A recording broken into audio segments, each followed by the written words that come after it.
Bismillahirrahmanirrahim. Assalamualaikum warahmatullahi wabarakatuh.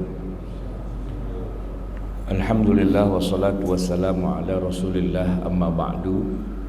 Hadirin jamaah yang dirahmati Allah, kita sekarang ini masuk pada tahun baru yang baru berapa hari kita rayakan.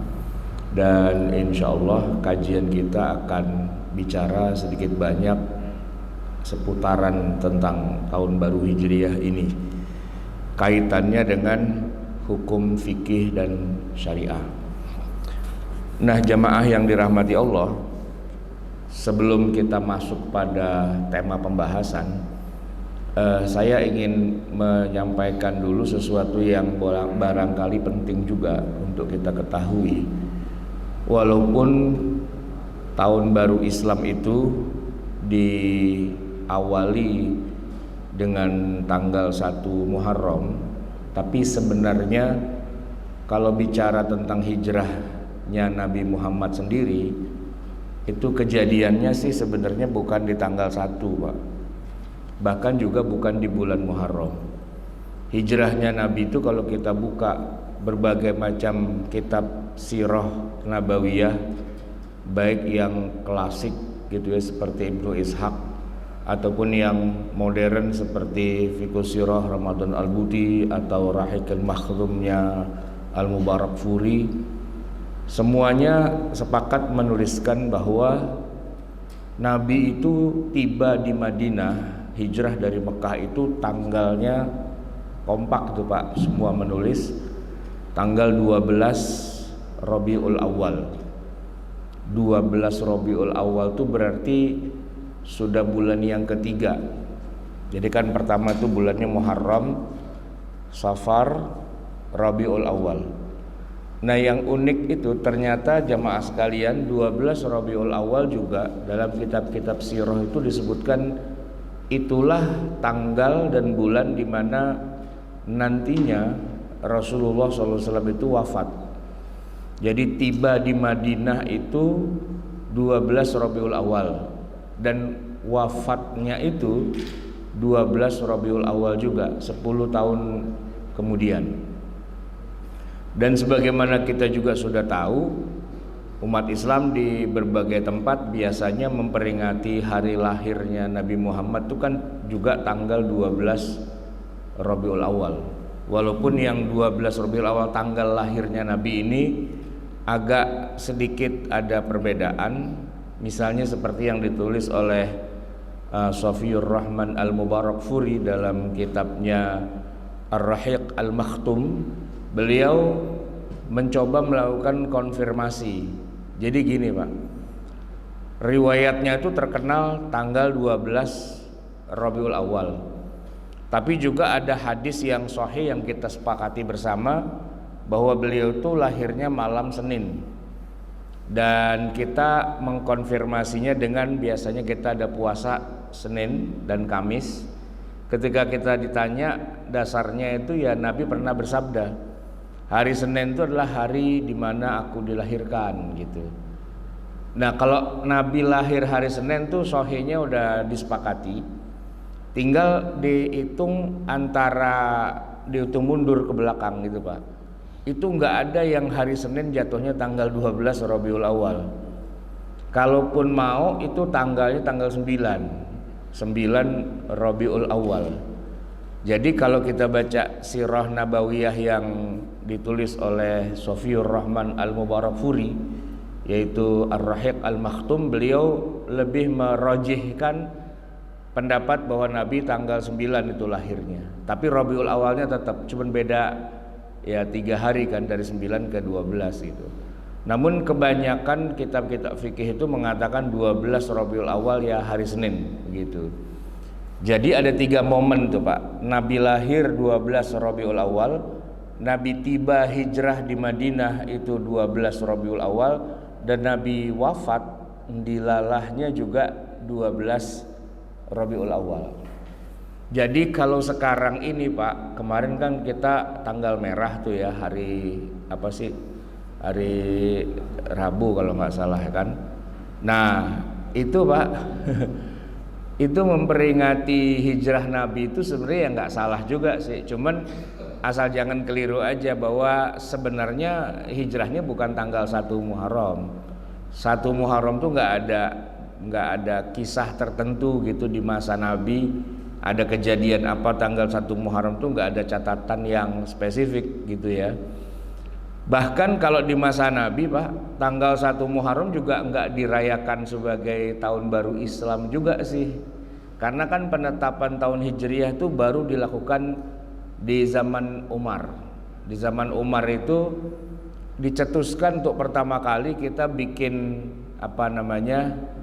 bikin kalender Hijriah. Maksudnya gini Pak, kalau masalah kalender ya, orang Arab sih sebenarnya sudah tahu lah yang namanya nama-nama bulan ada 12, setahun tuh 12 bulan, itu mereka sudah menggunakannya. Bahkan tanggal gitu ya, tanggal 1 sampai tanggal 29 atau 30 juga sudah. Termasuk juga nama-nama hari, Senin, Selasa, Rabu itu udah biasa juga. Tahun, nah ini Pak, tahun itu mereka bangsa Arab secara umum belum pernah memberi angka pada tahun. Jadi mereka biasa memberikan nama itu dengan nama kejadian aja. Misalnya nih Pak, tahun kelahiran Nabi itu disebut tahun gajah. Nah kalau ditanya Pak, tahun gajah itu tahun berapa? Nggak ada angkanya. Tahun berapa? Ya berapa dari apa gitu kan. Nah itu kan nggak ada. Jadi mereka cuma memberi nama saja tahun itu karena ada kejadian peristiwa gajah itu mau ngerobohin Ka'bah gitu ya. Ya udahlah disebut tahun itu tahun gajah. Walaupun gajahnya itu Pak, ketika diserang dengan toyron ababil tarmihim bihijaratim min sijil faja'alahum ka'asfin ma'kul, itu nyerangnya juga bukan tanggal 1 Muharram juga Pak. Enggak. Ya, itu di waktu yang berbeda begitu. Tapi di tahun itu yang terkenal kejadiannya adalah peristiwa gajah. Maka tahun itu semuanya disebut dengan tahun gajah. Nanti kapan lagi ada peristiwa yang besar gitu ya, misalnya sewaktu Nabi bersedih, berduka cita kehilangan istrinya Khadijah dan juga pamannya Abu Thalib. Nah itu kemudian dijuluki sebagai tahun duka cita, Amul Huzn. Kalau lahirnya Amul Fil, kalau yang itu Amul Huzn. Tapi kalau ditanya Amul Huzn itu tahun berapa? Ya nggak pernah disebut angka tahun. Karena kalau disebut angka kan harus ada, ini mulai dari angka nolnya yang mana gitu, satunya yang mana kan belum ada. Dan sepanjang sirah Nabawiyah sampai Nabi wafat, kalau kita sih ngitungnya 23 tahun gitu ya. Tapi kalau waktu itu ya mereka nggak menyebut ini tahun kedua, ini tahun ketiga, ini tahun keempat gitu, enggak. Ya maka kemudian belum ada angka gitu. Nah baru di zaman Umar itu dibutuhkan angka itu. Idenya cukup brilian. Daripada kita capek tiap tahun bikin nama tahun gitu ya. Orang Cina itu kan gitu juga Pak. Ada tahun kuda, ada tahun monyet, ada tahun apa gitu ya. Dikasih nama gitu tahunnya. Ini daripada kita puyeng ngasih nama gitu dan juga nggak terstruktur juga. Gimana kalau setiap tahun tuh kita kasih angka aja. Angka 1, angka 2, angka 3 itu kan mau sampai 2000, mau 3000, mau 10.000. Gampang gitu ngasih angka dan bisa buat ngitung jadinya berapa tahun itu mudah karena pakai angka kan. Tinggal yang jadi masalah kita mau ngitung dari nolnya tuh kapan gitu. Nah itulah kemudian di zaman Khalifah Umar disepakati tahun nolnya atau mulai tanggal tahun satunya itu ya ketika Nabi hijrah ke Madinah gitu. Ada sih yang usul sejak Nabi lahir gitu misalnya, atau sejak Nabi wafat misalnya, atau sejak Nabi usia 40 kan pertama kali turunnya Al-Quran gitu ya. Tapi ternyata yang disepakati secara aklamasi itu sejak Nabi hijrah gitu. Nah ini kaitannya dengan sejarahnya begitu. Tinggal sekarang pertanyaannya begini Pak, kenapa harus dari sejak Nabi hijrah? Kenapa enggak dari Nabi lahir atau Nabi wafat atau Nabi menerima wahyu atau apalah gitu yang lain? Kenapa harus dari sejak hijrah? Jadi gini Pak, sesuai dengan cerita awalnya, ini kan Umar jadi khalifah. Jadi dia ingin menghitung sudah berapa lama kepemimpinan Islam ini. Nah, kalau ngitungnya dari zaman Umar, ini udah sekian tahun nih sejak Umar naik jadi khalifah. Tapi sebenarnya Umar tuh kan cuma menggantikan, beliau tuh menggantikan Abu Bakar. Jadi jangan dari sejak Umar naik lah, setidaknya dari Abu Bakar gitu. Tapi ternyata kalau dipikir-pikir, Abu Bakar pun juga sebenarnya cuma menggantikan aja, menggantikan Nabi. Jadi sebenarnya daripada sejak Umar naik atau sejak Abu Bakar naik, mendingan sejak Nabi naik. Nah, Nabi naik itu jadi pemimpin itu kapan? Secara administrasi kenegaraan gitu, Pak. Nah, itu ya sejak Nabi hijrah. Begitu Nabi hijrah, berdirilah pemerintahan. Nah, maka yang dihitung itu, Pak, adalah pemerintahannya, bukan siapa yang jadi penguasanya. Tapi sejak kapan pemerintahan Islam itu berdiri? Ya, sejak Nabi hijrah. Karena begitu Nabi hijrah tuh, Pak, ada 3 peristiwa besar ya. Pertama, Nabi bangun Masjid Nabawi ya. Setelah itu Nabi juga mempersaudarakan antara Muhajirin dan Ansor. Tapi yang lebih penting dari 2 itu, Pak, yang ketiga, yaitu membuat sebuah konstitusi negara yang disebut dengan istilahnya Piagam Madinah. Nah, waktu bikin konstitusi ini unik, Pak. Kenapa? Karena sebenarnya Nabi itu seperti sedang bikin perjanjian antara semua unsur yang ada di dalam masyarakat Madinah. Ada Muhajirin, Nabi dan para sahabat itu kan Muhajirin. Ada Ansor, ya orang-orang Madinah yang pada masuk Islam, tapi itu satu blok gitu, sama-sama Muslim. Nah, yang unik nih, Pak, di Madinah itu ada Yahudi. Dan Yahudi sendiri itu terdiri dari 3 blok besar. Ada Yahudi Bani Quraidah, Yahudi Bani Nadir, dan Yahudi Bani Qainuqa. Mereka pun juga sering ribut juga itu, ya kan? Sesama Ansor juga sering ribut, ya kan? Ansor dan Muhajirin juga begitu. Nah, gimana bikin sebuah konstitusi bersama yang terdiri dari berbagai macam unsur, yaitu ada yang Islam, ada yang ahli kitab. Yang Islam ada Muhajirin, Ansor. Ansornya sendiri, Pak, itu ada 2 faksi besar, Aus dan Khazraj gitu, yang juga ribut melulu dari dulu, dari zaman nenek moyang tuh berantem melulu. Nah, jadi ada 3 elemen besar. Rasulullah dari Mekah bersama dengan para Muhajirin, ya, itu elemen pertama.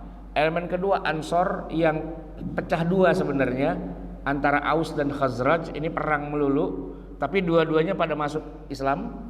Kemudian ada Yahudi, lapis ketiga, yang mana Yahudi juga pecah menjadi 3, Bani Nadir, Bani Qainuqa, dan Bani Quraidah.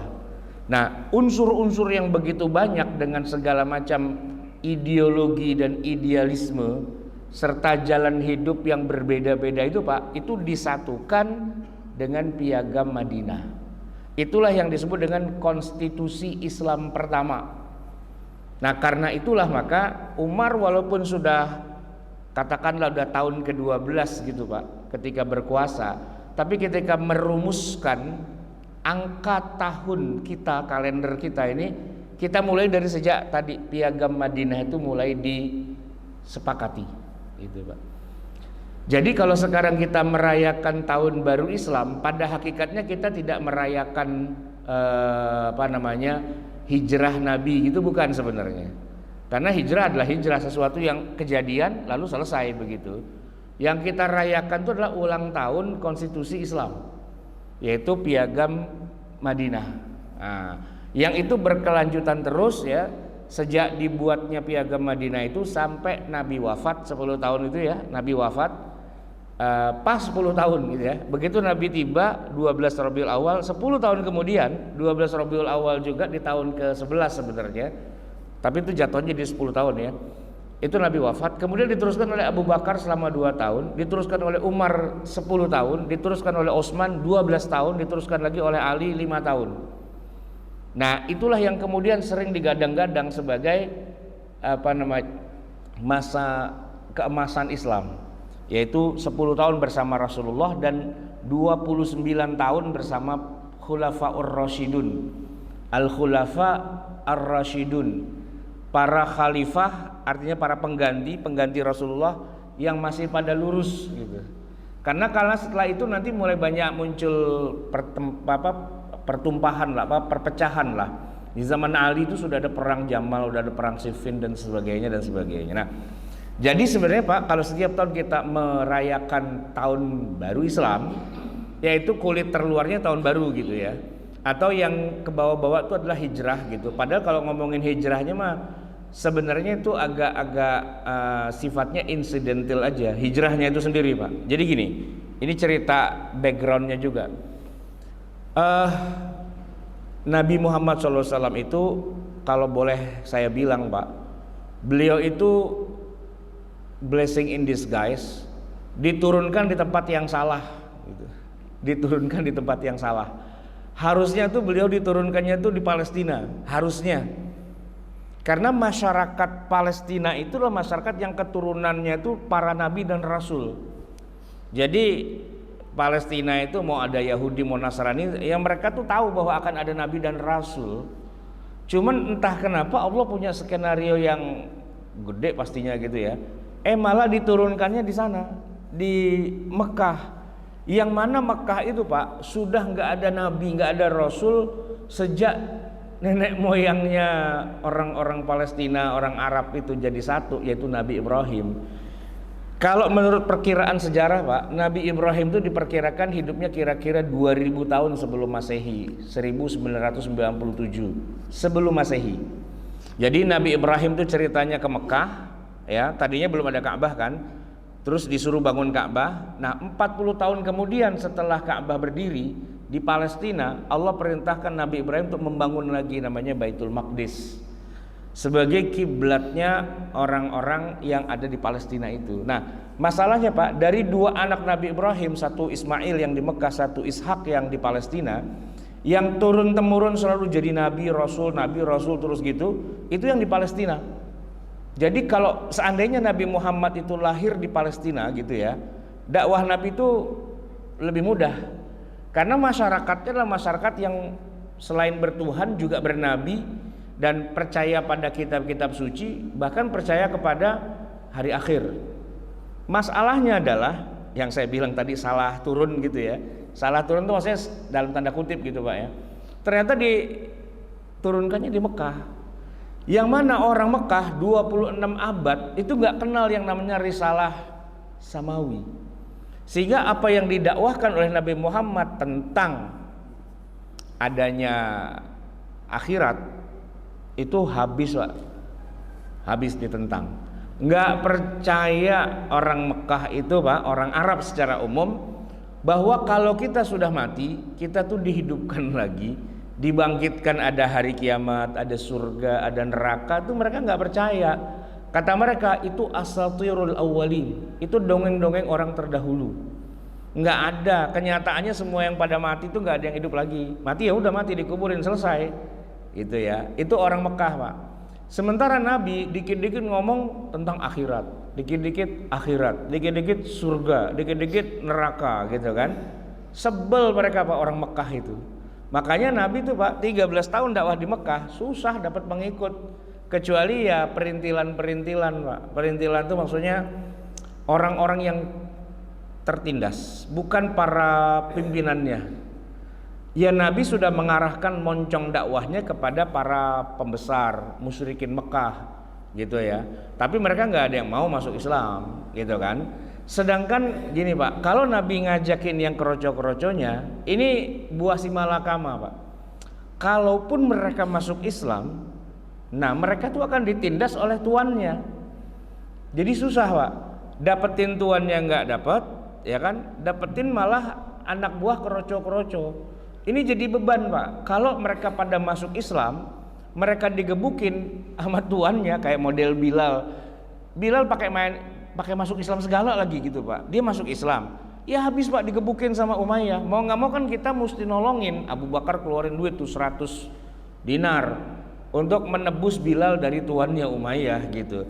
Jadi Nabi itu kalaupun ada orang-orang yang ikut dakwahnya Nabi Muhammad terkumpul gitu ya, berapa orang, rata-rata orang lemah, du'afa gitu, rata-rata orang lemah yang ya mereka mau ngapain gitu, nggak bisa ngapa-ngapain juga. Masuk Islam tuh buah si malakama, antara dia pertahankan iman dan disiksa sama tuannya, atau dia nggak usah masuk Islam duluan.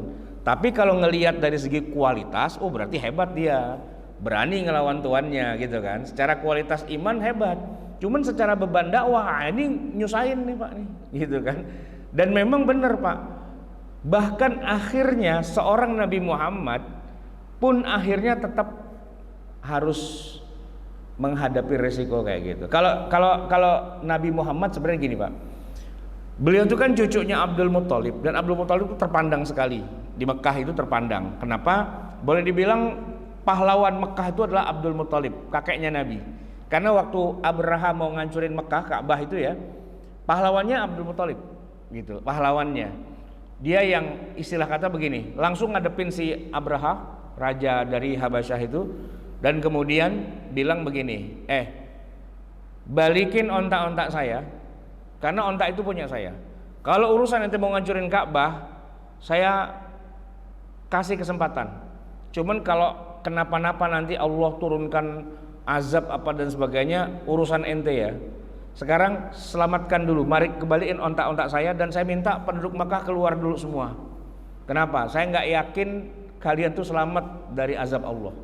Nah di situ Pak, Abdul Muthalib punya peranan. Yuk penduduk Mekah pada keluar. Kita naik ke atas gunung, biar jangan sampai nanti Allah turunkan azab di situ. Ngungsi Pak, orang Mekah semua ngungsi naik ke atas. Nih kalau kita sekarang kemarin nonton orang pada haji di Mina, kan ada gunung-gunung tuh Pak. Nah gunung-gunung Mina itu tempat mereka pada ngungsi ke atas. Dan peristiwa dihancurkannya Thayran Ababil itu Pak, itu di Mina itu. Nah jadi setelah dihancurkan, jadilah Abdul Muthalib itu pahlawan kota Mekah gitu. Nabi itu cucunya Abdul Muthalib Pak. Jadi kalau ada orang istilahnya sama Nabi Muhammad kurang-kurang hormat, habis Pak di sana Pak. Cuman masalahnya Nabi Muhammad pakai ngaku Nabi segala, itu masalahnya Pak. Dia pakai segala apa namanya, ada hari kiamat lah, ada akhirat lah, ada risalah samawi. Ada malaikat, ada nabi, ada kitab suci, ada ketentuan berbagai macam syariah gitu kan. Orang Mekah nggak terima itu semua. Cuman serba salah. Di satu sisi mereka nggak demen dengan apa yang disampaikan oleh Nabi, tapi kalau secara keturunan, secara kehormatan, Nabi Muhammad itu orang sangat terhormat di Mekah itu. Jadi kalau sama Nabi Muhammad mereka nggak berani langsung head to head ribut. Tapi kalau sama pengikutnya Pak, apalagi mereka orang lemah semua, habis mereka itu. Nah, tapi akhirnya Pak, Abu Jahal, ya, Abu Lahab, dan yang lain-lain itu sepakat. Ujung-ujungnya tetap ini biang keroknya Mang Muhammad nih. Jadi mereka sepakat kita eksekusi aja lah, ya. Khususnya ketika Abu Thalib, pamannya Nabi, yang diwanti-wanti sama bapaknya Abdul Muthalib, itu wafat. Dulu waktu bapaknya Abdul Muthalib itu wafat, yang ambil alih itu kan Abu Thalib, pamannya Nabi. Selama masih ada paman Nabi, nggak ada yang berani coel-coel Nabi Muhammad di Mekah itu, gitu. Karena masih ada pamannya, semua segan. Termasuk Abu Lahab. Abu Lahab tuh adiknya Abu Thalib, nggak bisa macam-macam dia kepada ini kan ponakan kita bersama. Lu tuh adik gue, lu jangan ganggu-ganggu tuh ponakan kita, anaknya Abdullah, adik kita paling kecil. Masih ada Abu Thalib, gitu kan. Begitu Abu Thalib wafat, habis Pak. Eksekusi mati. Abu Lahab tuh udah matiin aja, bodo amat. Ponakan kayak apa, enggak. Abu Lahab itu Pak. Abu Lahab tuh parah tuh Pak. Abu Lahab ini kan paman Pak. Sewaktu dulu Nabi Muhammad belum ngaku jadi Nabi, belum dapat wahyu, gini Pak, nempel senempel-nempelnya. Karena kan paman sama ponakan, lu tuh ya anaknya adik gue, lu tuh paling disayang sama bapak saya. Jadi bapak udah nggak ada, sayalah yang jadi pegangan kamu, gitu. Itu Abu Lahab kepada Nabi Muhammad sebelum ngaku jadi Nabi. Bahkan Pak, untuk mempererat persaudaraan, dua orang anak perempuan Nabi Muhammad, ya, itu pun dinikahi oleh dua orang anaknya Abu Lahab. Jadi Nabi dengan Abu Lahab tuh bebesanan Pak, double besanannya tuh, gitu kan. Begitu Nabi Muhammad terima wahyu, suruh ceraiin. Suruh ceraiin. Jadi udah putuslah gitu hubungan persaudaraan. Bahkan di malam itu Abu Lahab termasuk yang setuju. Ya, bunuh. Gitu. Nah, pada saat itulah kemudian Allah membocorkan rahasia orang-orang musyrikin Mekah itu. Muhammad, kamu harus segera angkat kaki dari Mekah. Gitu, Pak. Nah, itulah hijrah. Sebenarnya kalau nggak ada kayak gitu, Pak, Nabi masih tetap bertahan di Mekah. Kalaupun ada hijrah, yang disuruh hijrah itu para sahabat sebenarnya yang du'afa itu. Makanya Nabi kirim mereka ke Habasyah gitu ya, ke ke Ethiopia. Kirim kemana itu, Pak, hijrah ke Madinah. Yang berangkat tuh sahabat sebenarnya, bukan Nabi. Kenapa? Karena Nabi bertahan di Mekah dan ada banyak perlindungan gitu buat Nabi Muhammad. Satu gini, Pak. Pertama, dia cucunya Abdul Muthalib. Ya kan? Nggak mungkin lah cucunya tokoh besar kita bunuh tuh nggak mungkin gitu. Harusnya ya. Yang kedua, Nabi Muhammad kan Al-Amin. Di Mekah itu orang paling jujur itu Nabi Muhammad dalam bisnis, dan banyak orang Mekah, saudagar-saudagar kaya yang berbisnis sama Nabi mempercayakan hartanya diinvestasikan oleh Nabi gitu. Jadi nggak mungkin dong rekan bisnis kita bunuh, nggak mungkin dong gitu kan. Tapi puncak kemarahan orang Mekah, khususnya Abu Jahal, Abu Lahab itu bisa mengalahkan logika itu semua, Pak. Jadi akhirnya Nabi Muhammad udahlah nyingkir gitu, Pak. Jadi saya boleh katakan hijrahnya Nabi Muhammad itu adalah insiden gitu, Pak. Di luar skenario. Tapi memang Nabi sudah memperkirakan juga sih dengan istilahnya worst case-nya itu ya, kemungkinan terburuknya apa dan bagaimana langkahnya sudah. Tapi dasarnya sih Nabi nggak akan hijrah gitu sebenarnya, Pak. Sehingga peristiwa hijrah Nabi itu banyak direkam di dalam ayat Quran. Tapi kalau kita bicara tentang syariat Islam, maka syariat Islam itu tidak bicara tentang setiap orang Islam tuh harus hijrah. Itu enggak, Pak. Enggak ada. Dalam bab fikih gitu, Pak, kita enggak menemukan babul hijrah. Itu enggak ada. Adanya dalam sirah nabawiyah ada peristiwa hijrah, tapi ahkamul hijrah gitu, Pak, itu enggak ada. Hukum-hukum terkait hijrah itu enggak ada. Kenapa? Karena hijrah itu bukan syariat. Hijrah itu adalah strategi dan taktik aja. Ketika itu Nabi sudah terancam nyawanya, ya mau nggak mau ya keluar. Cuman kalau ayat Quran bicara tentang hijrah banyak.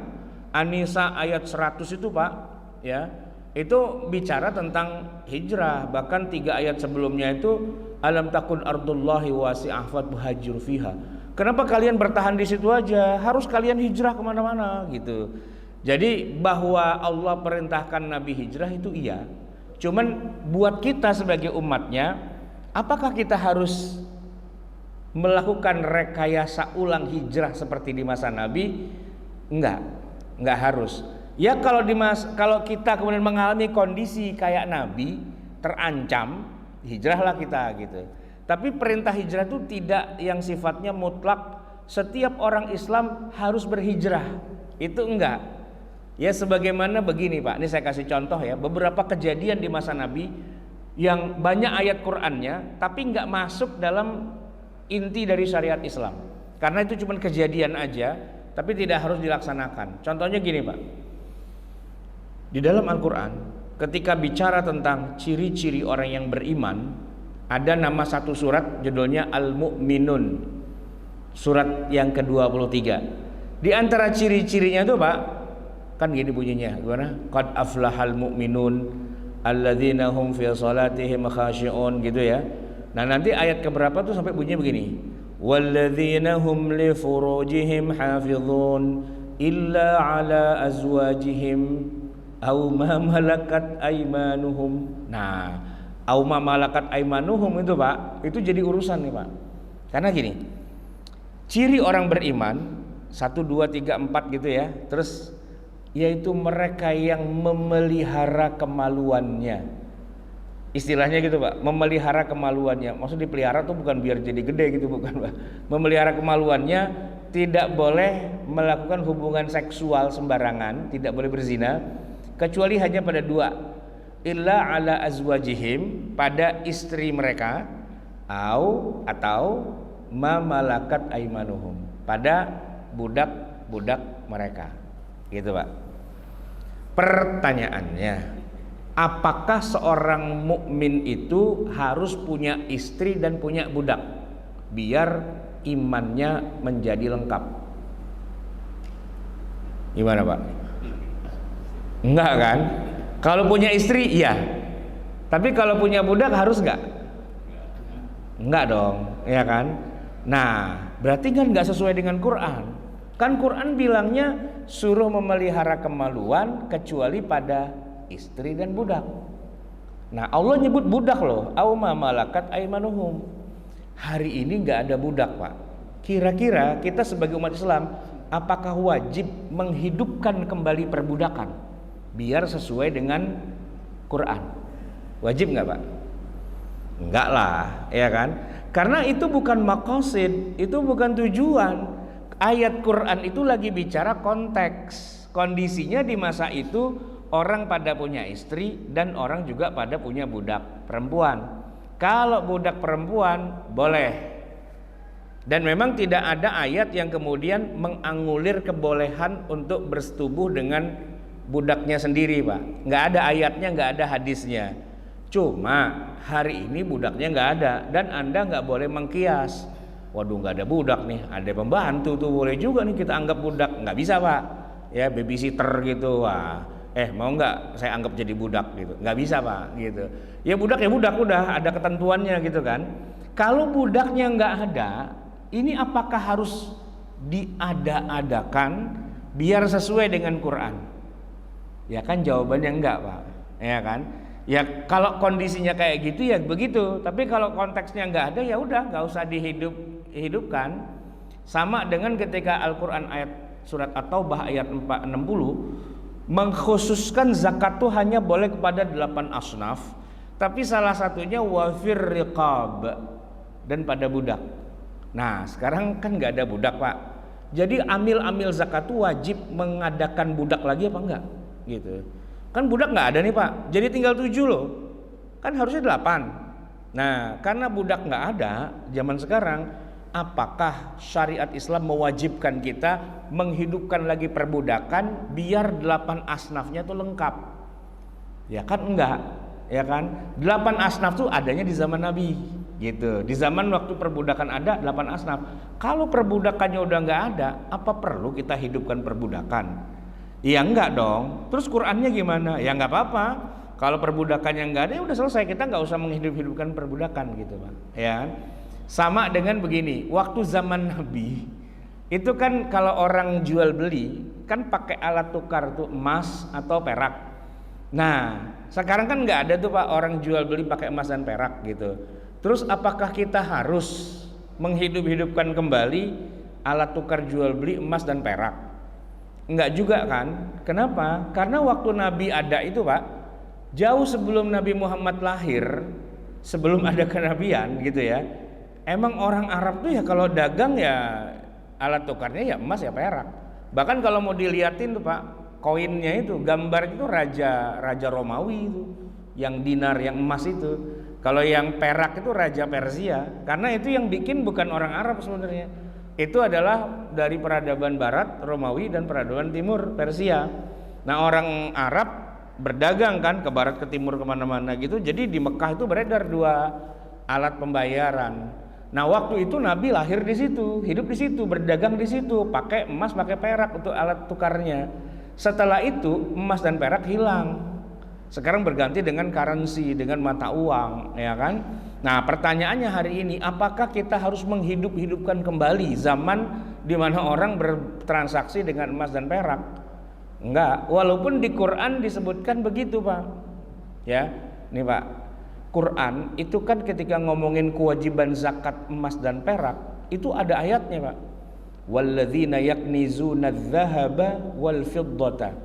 Mereka yang menumpuk-numpuk emas dan perak, wala yunfiqunaha fi sabilillah, dan tidak menginfakkannya, tidak mengeluarkan zakatnya di jalan Allah, fabashshirhum bi'adzabin alim. Beri kabar gembira pada mereka dengan azab yang pedih. Yauma yuhma fi nari jahannama. yaitu pada suatu hari nanti mereka emas dan peraknya itu akan yuhma, akan dijadikan bara, dibakar sampai membara. Fatukwa biha jibahuhum wa junubuhum wa zuhuruhum hadza ma kanaztum li anfusikum, dan seterusnya.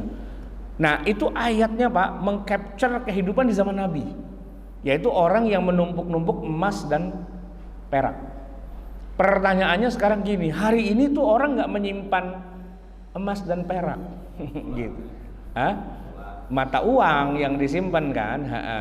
Apakah kita harus menghidupkan kembali adanya mata uang emas dan perak, gitu? Apakah itu bagian dari misi keislaman begitu? Ya jawabannya kan nggak harus ya. Perbudakan tadi emas perak gitu, dan kejadian-kejadian ada di masa Nabi itu banyak hukumnya, tapi tidak yang sifatnya abadi gitu Pak. Kalau yang abadi ini misalnya sholat, iyalah Pak, mau sampai kiamat pun sholat 5 waktu tetap wajib, ya kan, karena nggak akan ada perubahan.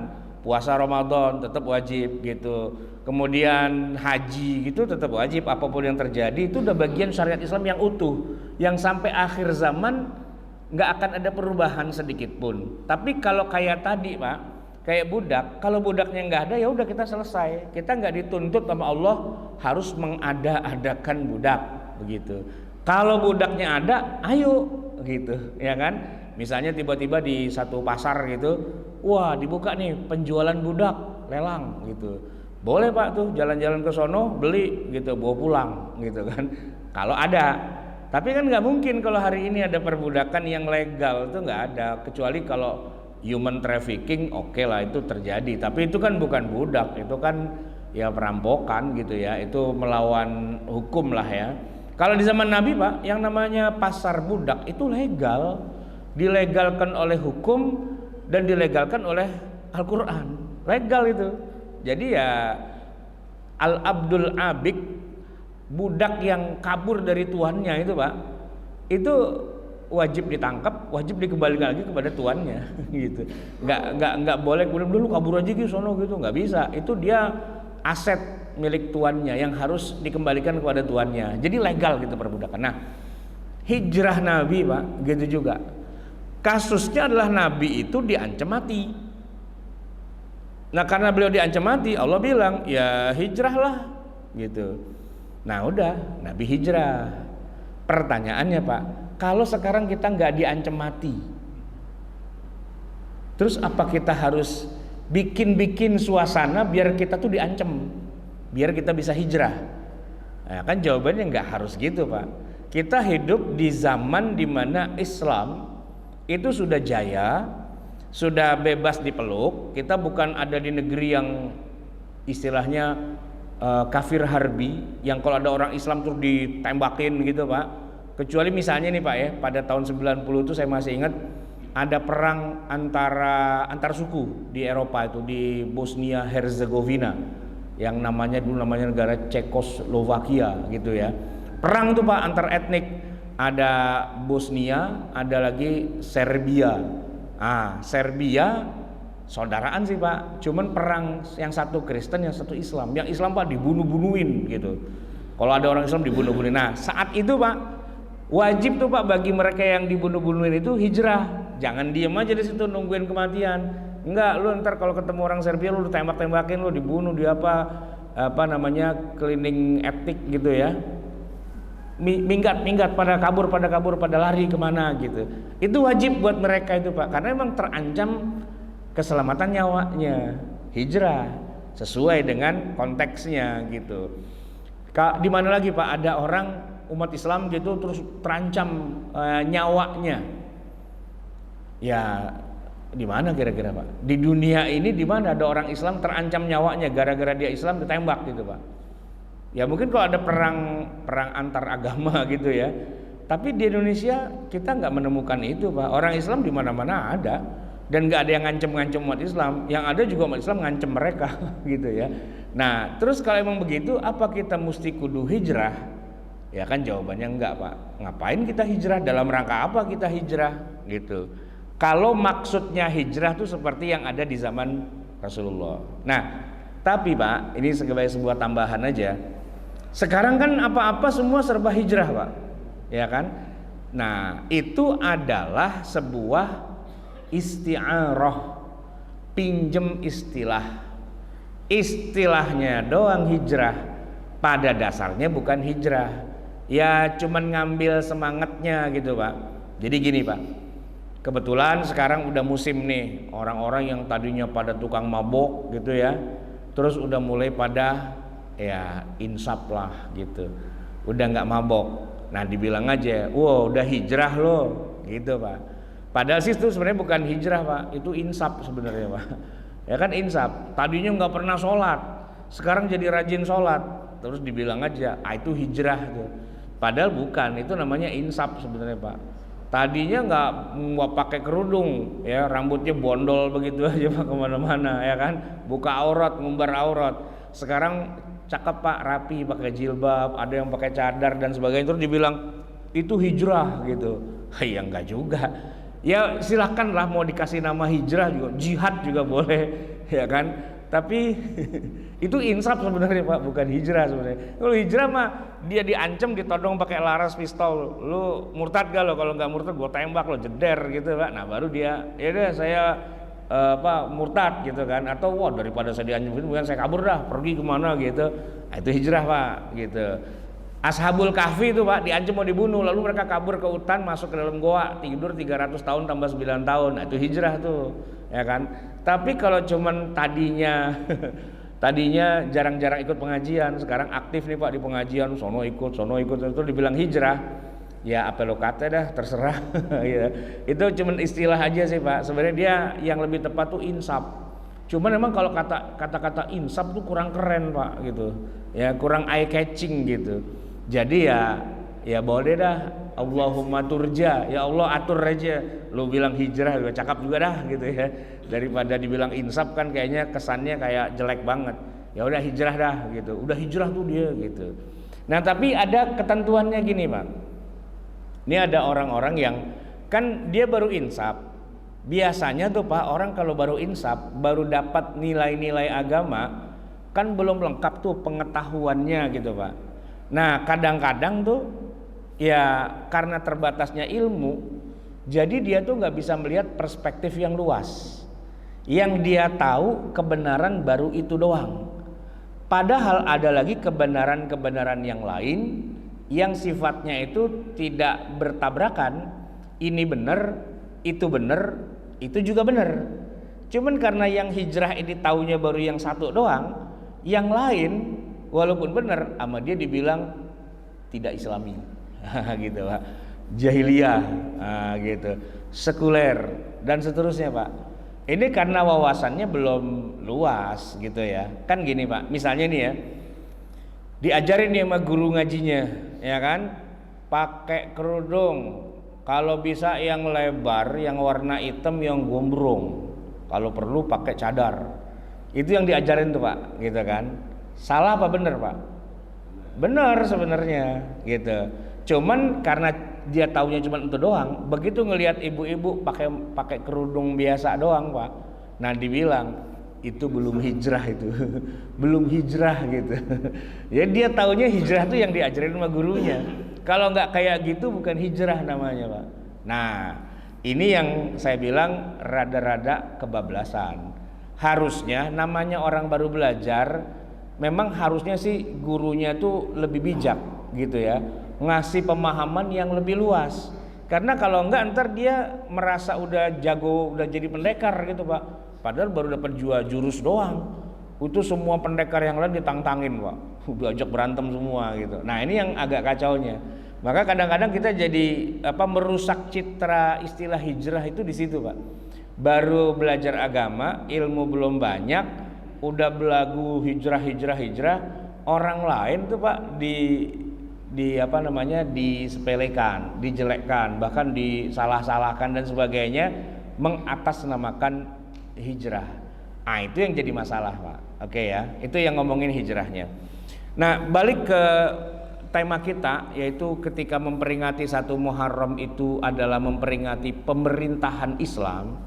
Ini juga satu perkara nih Pak. Saya nulis buku judulnya ini Pak, seri fikih kehidupan jilid 18, judulnya negara.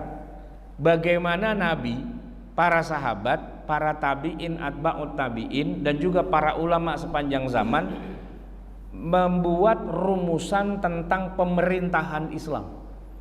Cuman saya nulisnya negara, bukan pemerintahan, karena memang disitulah letak titik masalahnya, Pak.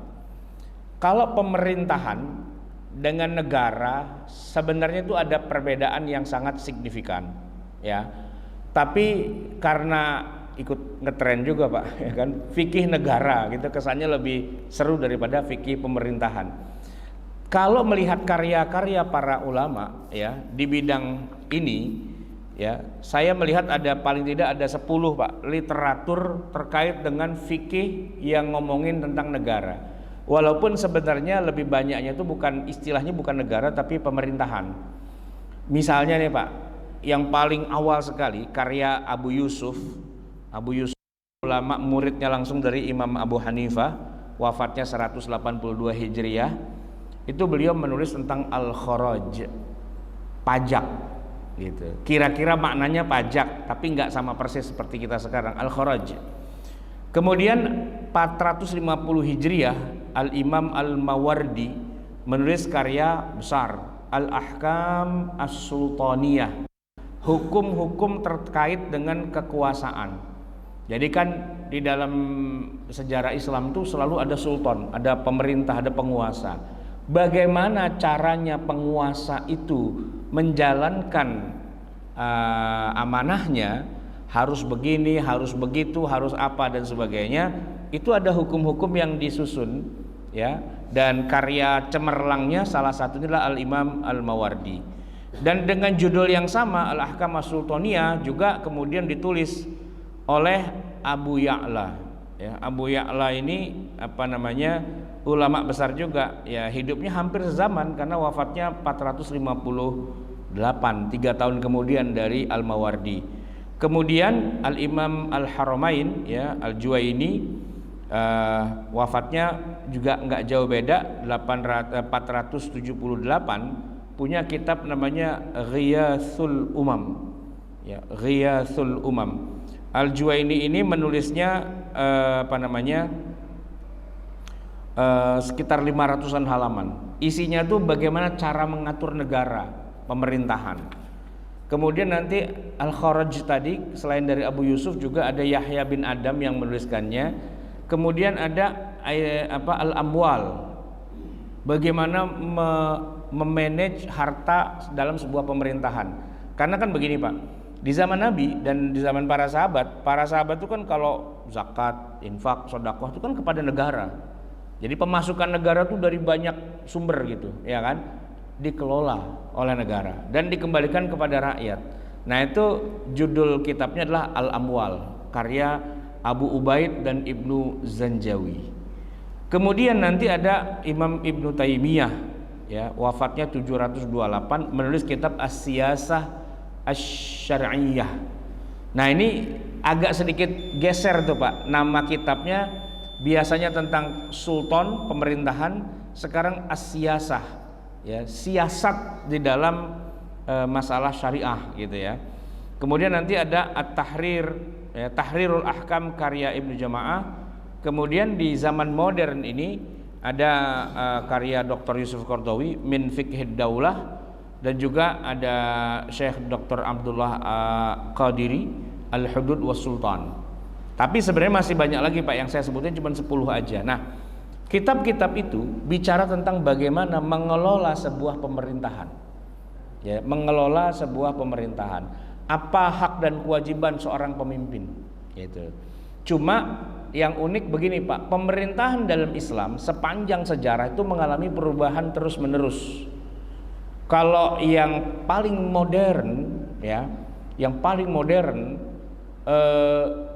itu sudah dipecah menjadi 3 kekuasaan itu, ya. Di Perancis itu Montesquieu memecah menjadi eksekutif, yudikatif, dan legislatif. Itu baru kemarin, Pak, pemecahan kekuasaan itu. Kalau mundur ke belakang, tidak ada kekuasaan itu dipecah-pecah. Bahkan kekuasaan itu malah lebih banyak lagi wilayahnya. Kalau di zaman Khulafaur Rasyidin, Pak, Yang namanya pemimpin umat, ya, yang namanya pemimpin pemerintahan, automatically dia adalah pemimpin agama juga. Jadi Abu Bakar itu profilnya Pak, dia imam masjid, imam rawatib Pak. Kepala negara itu adalah imam rawatib. Kalau sekarang nggak mungkin Pak, ya nggak mungkin. Bahkan setelah era Khulafaur Rasyidin, sultan dengan qadhi gitu ya, itu sudah dipisah Pak. Raja dengan hakim itu dipisah. Raja dengan ahli ibadah, fikih, imam masjid itu udah dipisah. Mulai dipretelin sedikit-sedikit Pak. Kalau di zaman Nabi, di zaman 4 sahabat, itu semua menyatu dalam satu orang. Dan itu dimungkinkan karena memang mereka adalah orang-orang istimewa ya. Tapi setelah itu nggak mungkin ada satu jabatan, ada satu orang merangkap semua jabatan. Sekarang ini Pak, saya belum pernah lihat ada ketua DKM masjid tapi dia imam rawatib, belum pernah. Iya kan? Ya, di mana ada imam rawatib sekaligus dia ketua DKM. Jogokarian ya? Nah, ya mungkin. Nah, selebihnya kan enggak. Coba aja, imam besar Masjid Istiqlal itu siapa Pak? Prof. Nasaruddin Umar. Oke, apakah beliau imam rawatib? Enggak. Imam rawatibnya ada lagi, ada banyak gitu Pak, ya kan? Sama Imam Masjidil Haram yang rawatib ada timnya, ketua timnya Syekh Abdurrahman As-Sudais. Tapi apakah Imam Masjidil Haram itu adalah imamnya orang-orang Saudi? Enggak. Ada gelar namanya Khadimul Haramain. Tapi itu Raja Salman. Pernah nggak Pak sholat di belakang Raja Salman? Belum pernah kan?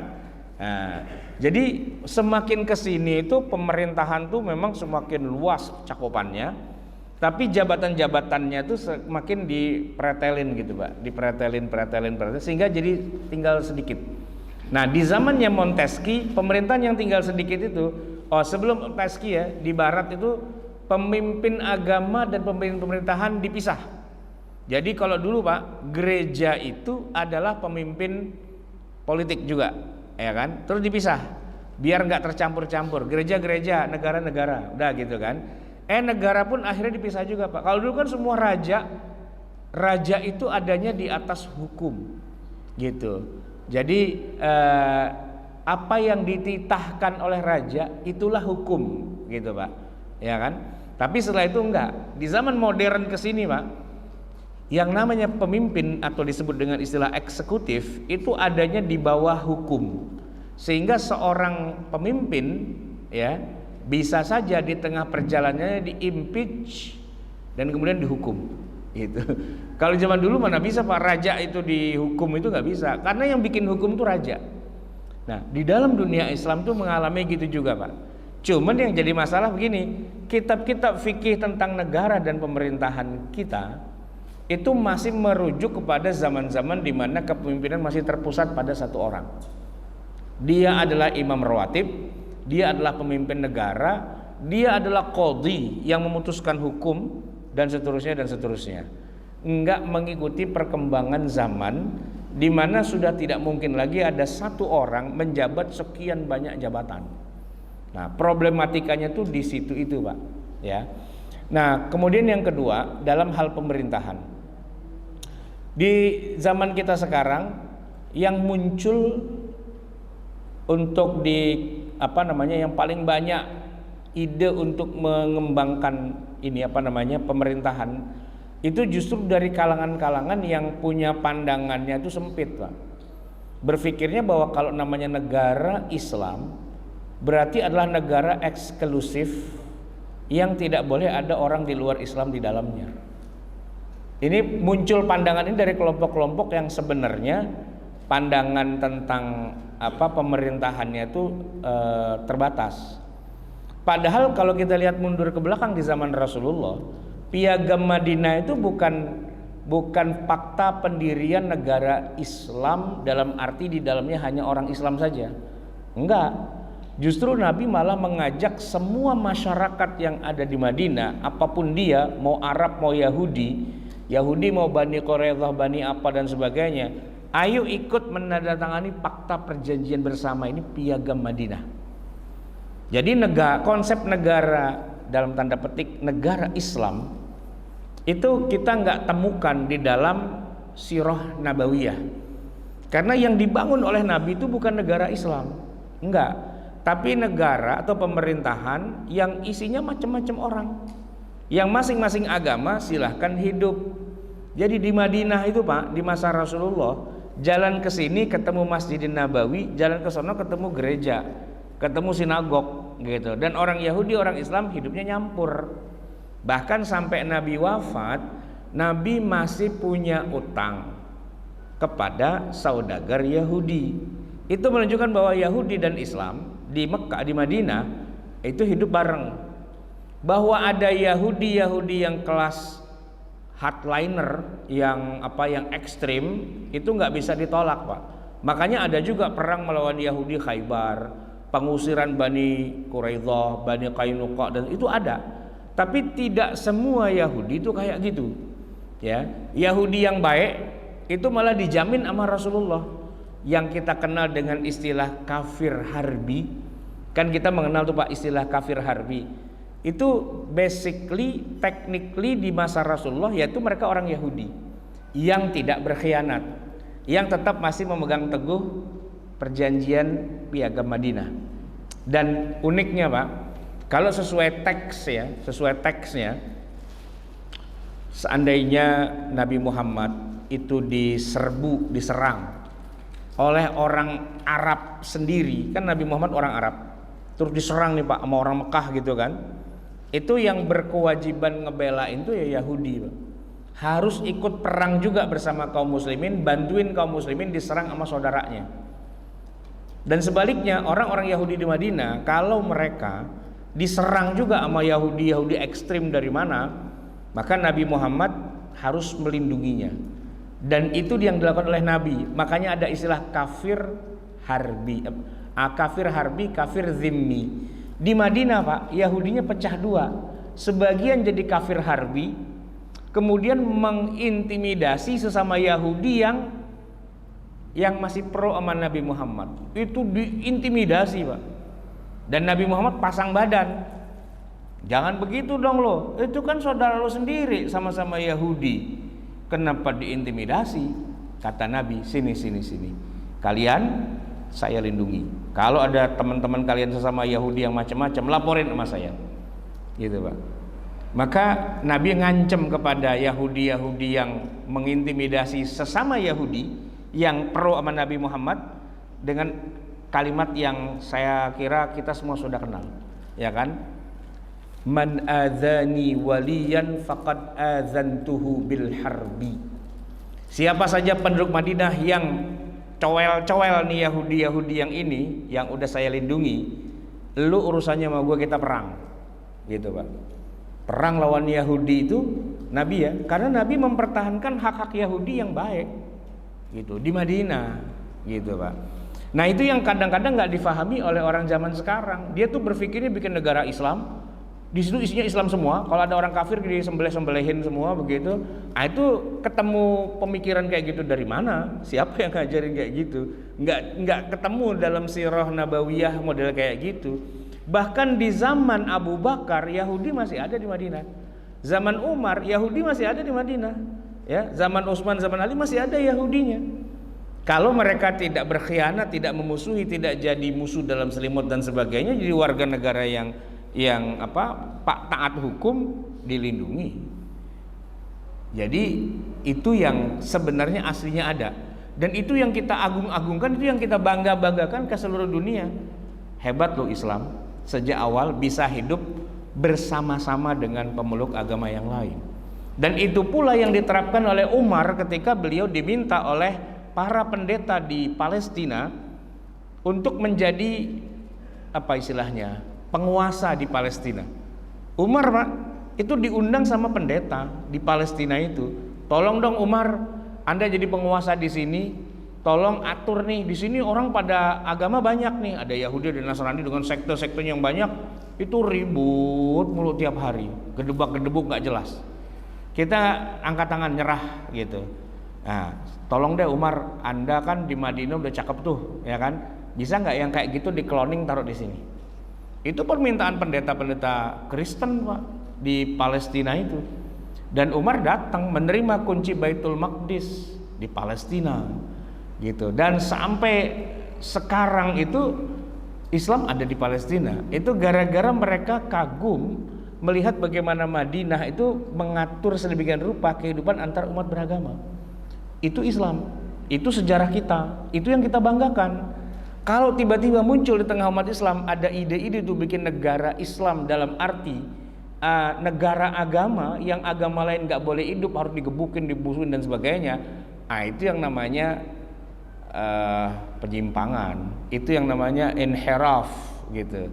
Kalau kita baca kitab-kitab tentang fikih negara, mengatur bagaimana rakyat yang muslim, yang bukan muslim, yang apa dan sebagainya, hak dan kewajiban itu jelas gitu sebenarnya.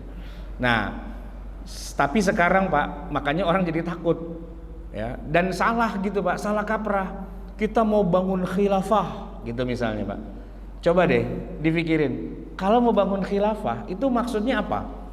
Isinya tuh kayak gimana coba? Profilnya kayak gimana coba, presentasikan. Kalau yang benar bangun khilafah ya kayak zaman Nabi. Jadi semua itu duduk bareng di bawah satu payung hukum bersama. Ya Indonesia kayak gini, ya ini khilafah sebenarnya. Nah coba kalau dibilang Indonesia bukan khilafah, Indonesia negara kafir. Nah satu catat nih kita, Indonesia negara kafir. Terus yang negara Islam menurut Anda yang kayak gimana? Yang kayak Nabi, yang kayak Nabi itu yang kayak gimana? Islam semua gitu. Anda nggak ngerti sejarah berarti, nggak ngerti sejarah. Di zaman Nabi itu semua agama itu kumpul jadi satu dan di manage dengan bersama-sama dengan baik gitu. Nah kalau dia masih ngomongin mau dirikan khilafah, pertanyaannya adalah yang ente maksud dengan khilafah itu kayak gimana sih? Coba kayak gimana khilafah yang Anda maksud itu? Kan nggak jelas juga sebenarnya. Kayak apa bentuk khilafah itu? Apakah khilafah seperti zaman Abu Bakar, Umar, Utsman, Ali? Atau seperti zaman Bani Umayyah? Atau seperti zaman Bani Abbasiyah? Atau seperti Bani Utsmaniyah? Atau yang mana? Gitu. Konsepnya apa? Gitu. Nah itu yang banyak nggak ngerti juga. Padahal ya kehidupan di mana semua umat beragama itu berdiri sama tinggi, duduk sama rendah dalam sebuah payung hukum, ya itulah yang dilakukan oleh Nabi. Yang kita peringati setiap tahun 1 Muharram, ya kan? Itu kan berdirinya pemerintahan bersama gitu. Ya memang pemimpinnya Rasulullah. Tapi bukan berarti kemudian kalau Rasulullah jadi pemimpin yang lain disembelih-sembelihin gitu, enggak juga. Ya mereka hidup nyaman di bawah pemerintahan Rasulullah SAW gitu.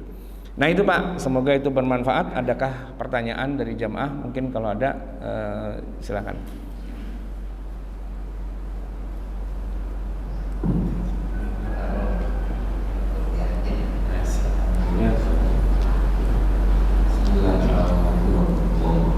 Waalaikumsalam warahmatullahi wabarakatuh.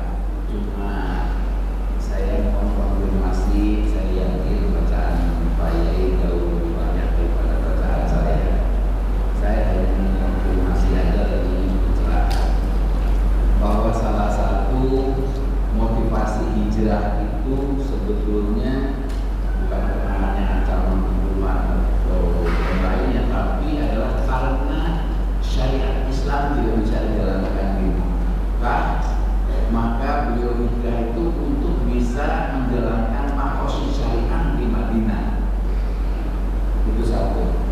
Kedua, tentang pemikiran baru bahwa hijrah terberat adalah hijrahnya kita ketika Israel datang, hijrah dari dunia ke akhirat. Itu gimana? Kemudian mengenai piagam Madinah, piagam Madinah itu nggak berumur setahun itu udah dihianati sama si Yahudi. Dia memprovokasi Aus dan Khazraj untuk perang kembali, untuk berantem kembali, sampai diingatkan sama Rasulullah. Kemudian isi piagam Madinah itu sebetulnya juga bukan kenegaraan, kebanyakan tentang mencegah jangan ribut, jangan perang. Dan kalau saya diserang, kamu bantu saya. Kalau kamu diserang, saya bantu kamu. Isinya cuma itu doang. Nggak ada undang-undang anggaran dasar, anggaran rumah tangga, visi misi begitu. Saya baca nggak ada itu. Kemudian perbudakan yang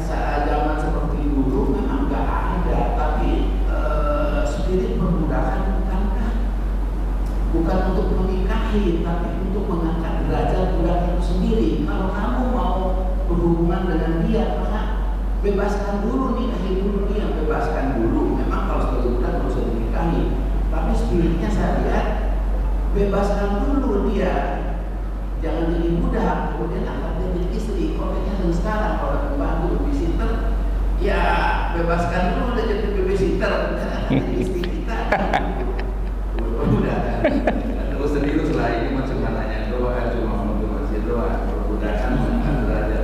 Nah Pak, ini mengenai hukum-hukum Islam di tanah Arab dengan karakter Arab yang tegas, karakter Mesir yang tegas, kan nggak bisa tuh diimplementasikan dengan karakter Indonesia yang serba toleransi kebablasan, politik kalah terus jadinya. Kita hanya menjadi diambil suaranya doang, ekonomi juga demikian, karena kita kurang tegas. Piagam Jakarta yang 7 kata itu juga hilang sampai sekarang berkepanjangan, padahal itu waktu itu kekuatannya mayoritas hanya 2 orang yang Kristennya. Jadi menurut saya karakter hukum Islam dengan karakter Indonesia dengan karakter Barat, karakter Arab yang tegas nggak bisa persis tuh Pak. Kita malah terus dianggap sebagai lemah. Pemerintahan di mana-mana. Kalau kita baik-baik, saya punya teman sendiri waktu kerja di perusahaan, dia membaptis, tapi di depan saya dia baiknya seperti biasa, tapi di belakang ada yang membaptis di gereja ayam di situ. Terima kasih. Assalamualaikum. Waalaikumsalam warahmatullahi wabarakatuh. Ini soal yang cukup panjang nih Pak. Jadi pegang dulu mikrofonnya tadi. Kan saya lupa. Yang pertama tadi Pak Yaya bilang bahwa hijrah itu untuk bisa menerapkan syariat Islam, ya kan Pak ya? Oke. Nah masalahnya gini Pak, sewaktu Nabi lagi hijrah, semua perintah syariat itu belum turun Pak, belum ada. Orang sholat aja masih ada Baitul Maqdis, puasa juga belum ada. Semua yang kita bilang sekarang syariat Islam itu belum turun Pak di masa Nabi. Nah bagaimana kita bisa mengatakan tujuan hijrah untuk menerapkan syariat Islam kalau syariatnya saja belum turun?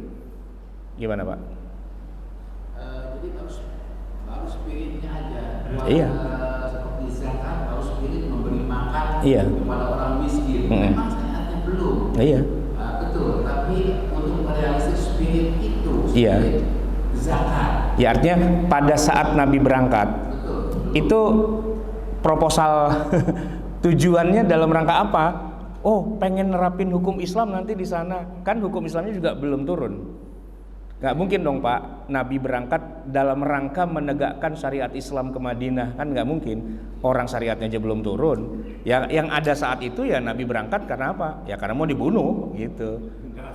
Iya kan, ditindas gitu. Nah hikmahnya, baru hikmahnya Pak, setelah sampai di Madinah jadi punya kesempatan untuk menjalankan syariat Islam yang setelah itu baru turun dikit-dikit gitu kan. Nah itu kita sepakat lah ya.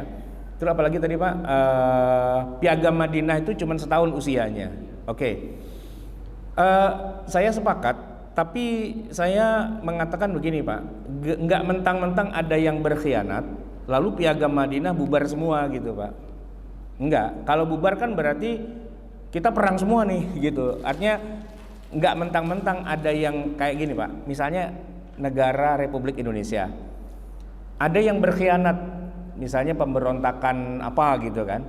Kalau ada yang berontak, lantas Indonesianya bubar apa enggak? Kan enggak juga. Yang berkhianat aja yang dihukum gitu loh. Artinya Piagam Madinahnya sendiri tetap masih berlaku. Cuman kalau ada yang berkhianat, ya dia dihukum. Dihukumnya apa? Ada yang diusir, ada yang diperangi, ada yang apa. Tapi Madinahnya sendiri tetap utuh gitu loh, ya kan? Tapi saya setuju banget dengan Pak Yaya tadi bilang bahwa Piagam Madinah itu bukan konstitusi yang lengkap seperti negara modern yang bagaimana cara pemilunya apa gitu-gitu, enggak gitu kan? Karena ya wajar. Kalau kita lihat itu kan timeline sejarah itu kan tahunnya tahun berapa? 600. Kalau Nabi diangkat jadi Rasul kan 610, 13 tahun kemudian kan berarti 633 lah kira-kira ya. 633 Masehi, mana ada di dunia ini negara yang punya konstitusi selengkap konstitusi Amerika gitu misalnya, kayak Indonesia, kayak nggak ada. Itu aja udah hebat banget, orang Arab nggak bisa baca, nggak bisa tulis, tapi bisa bikin perjanjian sedetail itu gitu kan. Tapi kan syarat berdirinya sebuah pemerintahan kan memang tidak harus punya konstitusi yang tertulis kan. Kalau kita belajar PSBB, zaman saya masih ada PSBB Pak. Syarat berdirinya negara itu kan ada pemerintah, ada rakyat, ada apa satu lagi Pak, wilayah gitu kan. Nah, sedangkan undang-undang belum ada. Nah, sekelas Piagam Madinah yang mengatur apa kerukunan antar mereka itu udah sangat cakep banget lah untuk ukuran seperti itu. Tapi memang saya sepakat Pak bahwa Madinah itu bukan negara. Saya sepakat gitu. Kita nggak menyebut negara Madinah, tapi kalau itu adalah sebuah pemerintahan gitu ya, yang kita nggak bisa membandingkannya dengan negara modern lah pastinya. Kan zaman segitu belum ada kayak zaman kita sekarang, ada parlemen, ada pemilu, ada undang-undang tata negara, dan itu kan belum ada. Cikal bikal. Dan memang kalau di zaman itu mau disebut negara Pak, atau gini, saya tanya dulu deh, menurut Pak Yaya di zaman segitu tuh ada nggak negara? Di luar dari Madinah itu ada negara nggak Pak? Atau kerajaan kali ya? Kerajaan. Enggak, maksudnya gini, kalau menurut Pak Yaya, kerajaan itu bisa disebut sebagai negara nggak?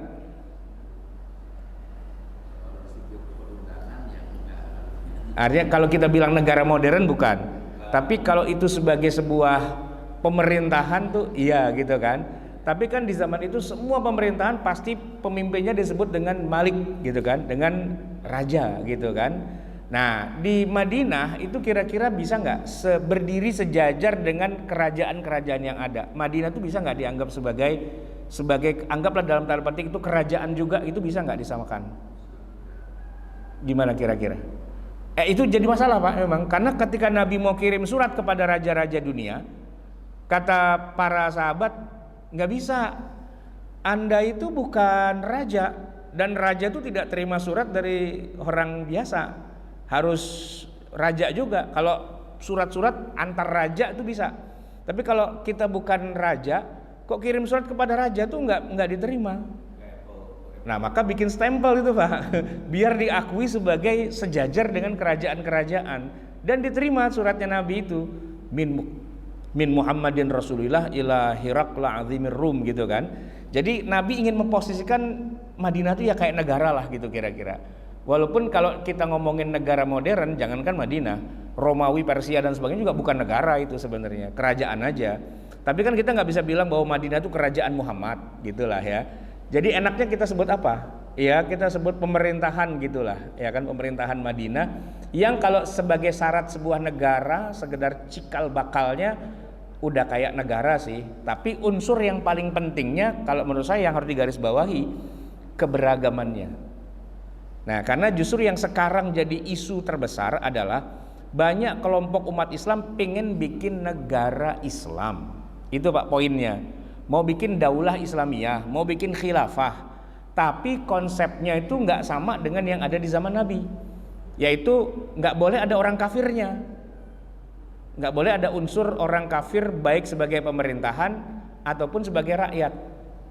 Konsepnya itu Pak. Makanya saya punya teman yang mantan-mantan NII gitu-gitu ya, yang kelompok-kelompok yang mau bikin negara Islam gitu kan. Itu kalau saya tanya, negara Islam yang Anda impikan itu ada nggak contohnya di dunia ini sekarang? Nggak ada, dia bilang. Saudi bukan gitu loh. Terus itu apa namanya, Afghanistan bukan gitu. Terus apalagi Damaskus apa tuh, Suriah apa bukan. Nggak ada satupun negara di dunia ini yang menurut dia tuh negara Islam. Oke, deal. Terus kalau emang nggak ada contohnya, Anda bisa deskripsikan nggak yang Anda maksud dengan negara Islam tuh yang kayak apa? Dia jawab, kayak Rasulullah. Nah kena loh, gue bilang kenapa? Kayak Rasulullah justru ada negara, ada bukan orang Islamnya, ada banyak di situ, ada Yahudi dan sebagainya, gitu Pak. Nah jawabannya seperti yang tadi Pak Yaya bilang, itu kan awal-awalnya doang, setelah itu dibunuh-bunuhin semua. Oh enggak, Nabi wafat, Nabi punya utang sama Yahudi. Di zaman Khalifah Abu Bakar, Umar, Utsman, Ali, Yahudi banyak di Madinah dan masih jadi bagian dari umat Islam juga. Makanya ada istilahnya apa namanya, ada Darul Islam, Darul Harb, Darul apa sebagainya. Tapi Darul Islam sendiri konsepnya di dalamnya tetap ada orang kafirnya yang mendapatkan hak hidup yang sangat dihormati, bahkan sampai khilafah terakhir yaitu khilafah Turki Utsmani Istanbul itu Pak, sampai hari itu Yahudi banyak banget di Istanbul. Pertanyaannya, kenapa justru di pusat khilafah Islamiyah Yahudi banyak banget? Karena tempat yang paling aman buat orang kafir hidup di dunia itu adalah di pusat pemerintahan Islam, di mana mereka dilindungi, gitu. Itu faktanya. Sekarang Bapak ke Istanbul aja, Yahudi banyak di sana. Kenapa? Karena Sultan Muhammad Abdul Hamid yang kedua itu yang melindungi, gitu. Tapi kalau Yahudi yang model-model Israel itu yang apa, yang perang-perang, dimusuhin. Tapi kalau Yahudi yang baik-baik dibaikin, gitu kan. Karena kita punya dua, emang ada kafir harbi, kafir zimmi, itu sampai hari ini kan masih ada. Problematikanya adalah teman-teman kita yang pada pengen mendirikan negara Islam itu dia nggak mengenal pembagian kafir harbi, kafir zimmi. Semua kafir harus dipotong, disembelih gitu aja udah. Ketika mau mereka bikin negara itu Islam semua isinya. Kalau ada kafirnya kita sembelih gitu aja udah. Nah ini yang masalah itu di situ Pak. Konsep negara Islam menurut Anda itu yang kayak apa sih sebenarnya? Kalau Rasulullah, kalau kita mau bilang itu Madinah negara gitu ya, ya orang kafirnya banyak di situ dan dapat hak juga. Yang dimusuhi ada juga, yang khianat ada, tapi beragam gitu kira-kira. Oke, apa masih ada lagi Pak tadi ya? Itu saya kagum nih dari Pak Yaya nih apa? Dia bikin satu istilah baru lagi, pindah dari alam dunia ke alam akhirat itu adalah hijrah. Berarti Pak kalau orang udah hijrah harus kita sholatin dong Pak. Udah hijrah dia kita sholatin. Tapi itu bener sih, secara pengertiannya nggak salah. Ya hijrah kan, kita pindah dari alam dunia ke alam akhirat, itu benar-benar hijrah yang paling hakiki itu sebenarnya. Cuman kalau ditawarin orang nggak ada yang mau Pak. Ada yang mau hijrah nggak? Kemana? Ke alam baka gitu, nggak ada yang mau. Nah, ya, saya cuman maksudnya begini. Perbudakan yang ada di zaman Nabi itu sampai menghalalkan persetubuhan. Itu perbudakan yang resmi. Nah, hari ini kan kita sepakat tidak ada perbudakan dalam arti pembantu itu nggak boleh kita setubuhi. Nah, yang dibilang Pak Yaya itu udah bener banget. Apa? Iya, kalau mau disetubuhi dikawinin dulu lah gitu kan. Artinya beliau sepakat nggak boleh orang merdeka kita anggap sebagai budak gitu kan. Oke. Nah, masalahnya di Quran itu ngomonginnya boleh menyetubuhi istri dan budak. Masalahnya kan kita sepakat budak nggak ada sekarang. Pertanyaannya, apakah perlu kita menghidupkan lagi perbudakan seperti yang ada di zaman Nabi? Jawabannya kan enggak. Ya enggak lah gitu kan. Nah padahal di Quran disebutkan gitu. Jadi artinya enggak semua yang ada di zaman Nabi harus dihidupkan lagi kayak zaman sekarang gitu loh Pak. Seperti di zaman Nabi itu ada Nabi sampai harus hijrah gitu kan. Nah apakah sekarang kita harus bikin suasana di mana kita nih terancam sebagai orang Islam dan kita jadi harus hijrah gitu. Soalnya kan kita mau hijrah nggak ada sebabnya nih, apa ya yang bikin menyebabkan kita bisa hijrah? Cari perkara yuk sama orang kafir biar kita diancam. Nah kalau udah diancam jadi kita hijrah deh gitu. Kan nggak harus begitu gitu loh Pak. Bahwa ada perintah hijrah di Quran iya, tapi kondisional. Itu maksudnya sih Pak logikanya. Kita sepakat insya Allah nggak akan ada perbudakan. Tapi kalau emang tertarik sama pembantu ya dinikahin aja gitu, jangan langsung disetubuhi gitu Pak. Tentang karakter orang Arab yang tegas melaksanakan hukum dan orang Indonesia ya mengalah banyak toleransi. Poinnya pertanyaannya Pak. Sehingga kita disalahgunakan, dianggap sebagai lemah, terus dianggap sebagai kebaikan kita itu disalahgunakan, sehingga selalu kita dikelecehin soal politik. Enggak, saya belum nangkap apa yang jadi pertanyaannya. Arab tegas soal hukum Pak. Iya. Arab kan tegas, di Mesir tegas. Di kita kan orang kita banyak maafnya, banyak toleransinya. Pemaafan dan kebaikan kita itu dianggap seolah-olah sebagai suatu kelemahan dan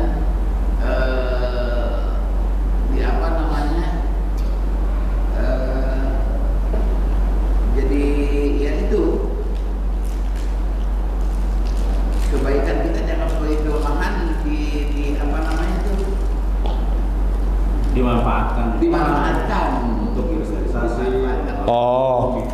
Kalau di Arab tidak ada kristenisasi karena mereka tegas. Kalau yang mengkristenkan orang langsung dihukum gitu, Pak. Enggak, menurut saya seperti di sana tidak katakan pemurtadan di Mesir atau di sana kan jelas nggak ada. Di kita itu marah banget pemurtadan. Oh iya. Yang lain dibohongin. Iya. Quran kan juga mengambil daripada yang lama-lama, sama aja mempelajari Quran dengan mempelajari kitab-kitab yang lama. Oh iya, iya, iya. Iya.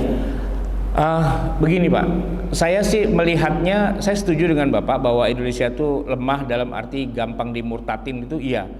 Cuman kalau saya melihat begini Pak, kenapa Indonesia menjadi sasaran pemurtatan? Karena ya kalau mau ngemurtatin orang Arab udah susah gitulah istilahnya kan. Orang Arab tuh tegas dalam arti mereka sekali Islam ya Islam udah gitu kan. Sementara di Indonesia banyak orang Islam ya yang memang waktu masuk Islamnya itu nggak 100% murni karena masuk Islam lah gitu. Cuman karena semata-mata keturunan gitu ya. Cuman semata-mata karena Islamnya ya ikut-ikutan gitu, itu ternyata memang apa yang dulu pernah disebarkan oleh para para dai, wali songo dan sebagainya itu sebagian yang mantap banyak gitu ya, tapi yang istilahnya yang blank spot itu juga masih banyak. Nah di Indonesia sendiri Pak, kalau kita lihat secara keseluruhan pembagian Islam dan non Islamnya itu memang kalau secara umum yang menang Islam sih, ya kan. Tapi ada beberapa suku di Indonesia yang non Islamnya kencang banget, berhasil gitu. Tapanuli misalnya, daerah-daerah mana itu kristenisasinya lumayan dalam arti sejak awal mereka nggak kesentuh dengan Islam, tapi mereka kesentuhnya dengan yang non Islam gitu kan. Itu kan mereka berhasil.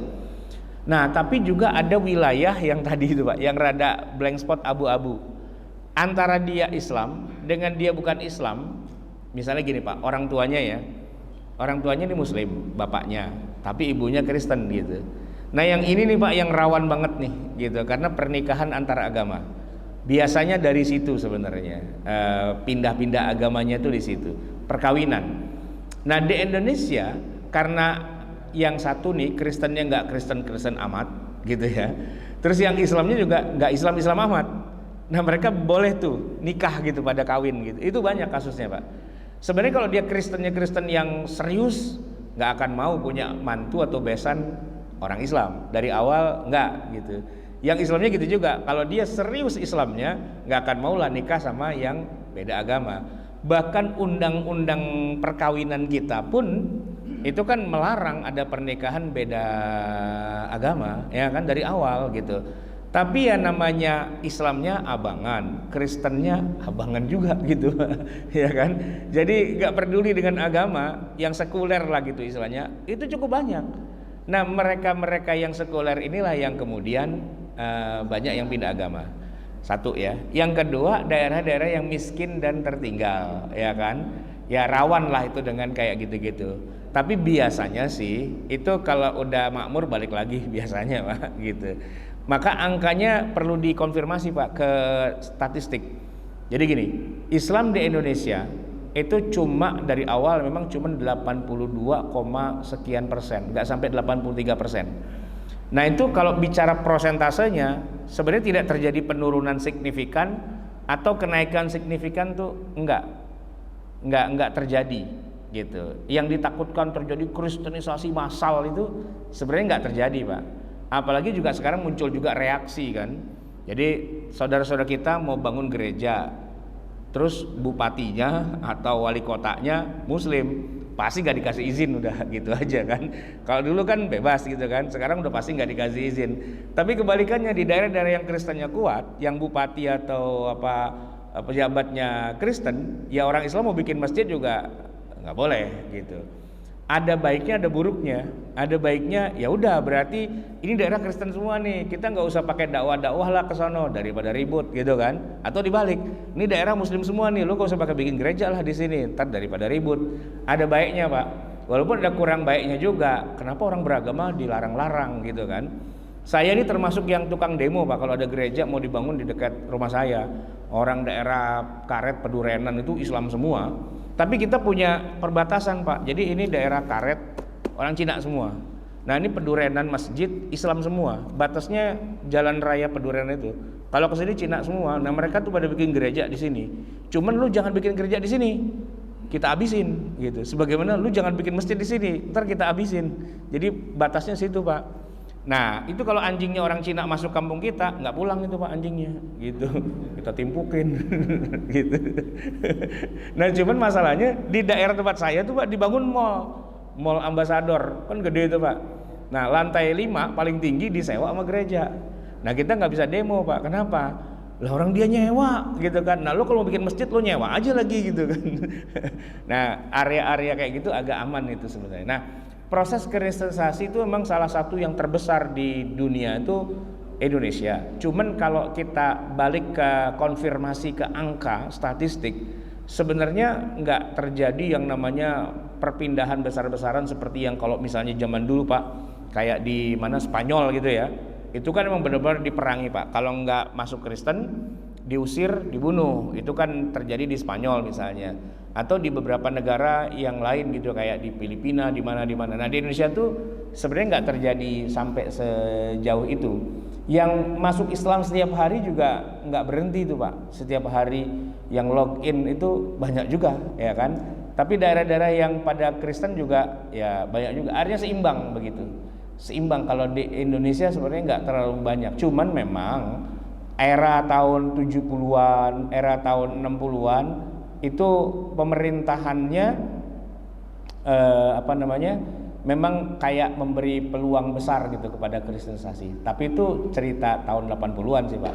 Sekarang ini kayaknya udah enggak. Malah yang orang Kristennya pada takut sekarang mau Islam gitu. Kalau dia mau bikin gereja gitu kan, udah takut di demo duluan, udah nggak bikin lah gitu, udah tahu lah begitu. Sekarang ini, karena umat Islamnya galak-galak Pak di sini sekarang, gitu. Ya udah mulai pada punya keberanian yang tadi Bapak bilang orang Arab tegas, kalau kita tertindas. Itu dulu Pak, tahun 70-an, iya. Sekarang mah udah tahun 2023 Pak, orang Islamnya udah galak-galak gitu. Jadi nggak berani macam-macam. Sekarang gini Pak, orang dagang bakso kalau nggak pakai logo halal dia takut Pak. Begitu ada orang makan kerupuk babi aja gitu, piringnya dipecahin semua Pak sama dia. Saking takutnya, takut nggak laku. Karena orang Islam tuh sekarang di Indonesia udah pada semangat keislamannya udah tinggi, udah pada hijrah Pak, udah hebat-hebat semua itu. Oke, kita tutup ya sama-sama dengan doa. Bismillahirrahmanirrahim. Alhamdulillahirabbil alamin. Hamdan yuwafi ni'amahu wa yukafi'u mazidah. Ya Rabbana lakal hamdu wa lakal syukru kama yanbaghi li jalali wajhika wa li 'azimi sultanik.